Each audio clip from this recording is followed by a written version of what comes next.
Our today's topic is patterns of biodiversity.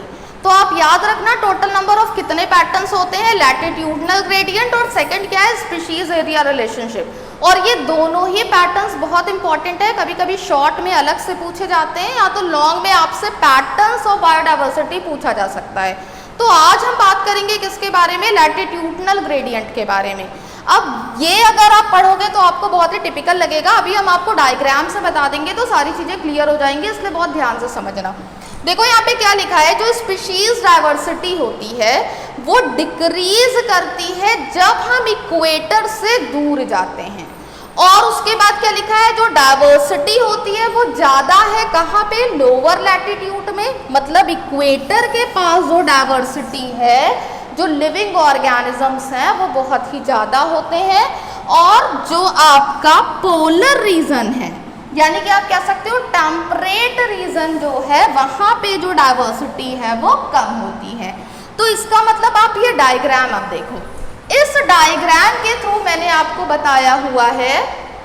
ये देखो सबसे पहले, अच्छा मोस्ट ऑफ द स्टूडेंट को पता नहीं होता है कि पोलर रीजन कौन सा है, टेम्परेट रीजन कौन सा है, ट्रॉपिकल रीजन कौन सा है। तो ये आप समझो कि ये आपकी अर्थ है, यहाँ पे क्या है नॉर्थ पोल है ये, और ये हमारा क्या है साउथ पोल है।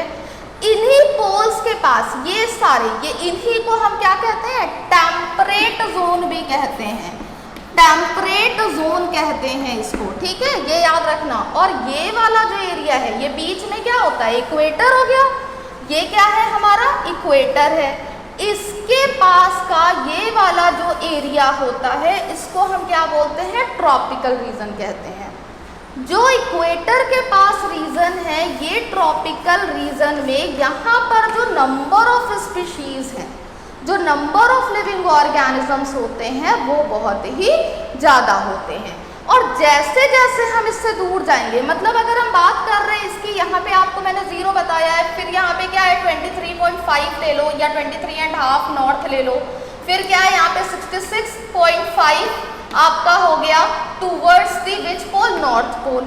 उसी तरीके से साउथ पोल में भी होगा। तो इक्वेटर से जैसे जैसे हम जा रहे हैं वैसे क्या हो रहा है, यहाँ तक तो हमारी जो डाइवर्सिटी है वो ज़्यादा है, और उसके आगे जाने पर जो डाइवर्सिटी है वो धीरे धीरे कम होती जा रही है। तो यहाँ क्या लिखा हुआ है कि जब हम इक्वेटर से दूर जाएंगे तो जो डाइवर्सिटी है वो कम होती जाएगी। तो मतलब कि यहाँ पर आते ही जो हमारी डाइवर्सिटी है वो बहुत ज़्यादा कम हो जाएगी। सो ये किसके बारे में है, लैटिट्यूडनल ग्रेडियंट के बारे में है। कल हम आपको स्पीशीज एरिया रिलेशनशिप के बारे में बताएंगे। It's all for today, thank you everyone.